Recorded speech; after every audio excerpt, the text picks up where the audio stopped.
Now we're working with an exponential function. The equation is y equals 3 times 0.8 raised to the x power. First, let's identify the form of the function. We see that this is an exponential function because the variable x is in the exponent here. The general form is y equals a times b raised to the x power. So here a is 3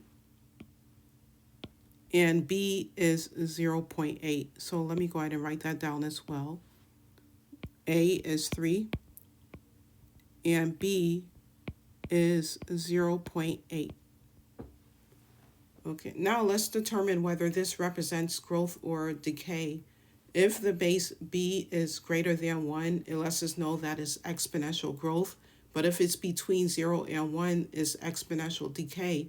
And because 0.8 is between 0 and 1, this is exponential decay. Now let's interpret the coefficient a equals 3. So we see here a is 3. And when x equals 0, we'll plug this into the equation. So when x equals 0, we have y equals 3 times 0.8 raised to the x power, which is 0. And we see here that equals 3 times 1. 0.8 raised to the 0 power is simply 1, because anything raised to the 0 power is 1. So that's 3 times 1 equals 3. So that means the graph crosses the y-axis at 0, 3. So at the point 0, 3 is where it crosses the y-axis. Now look at the behavior of the function.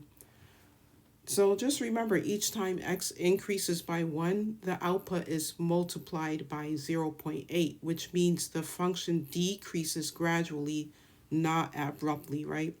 And as x gets larger, the exponential decay function approaches the x-axis, y equals 0 from above, but it never touches it because the base is less than 1. As far as horizontal asymptote is concerned, because the function keeps decreasing but never reaches 0, the horizontal asymptote is y equals 0.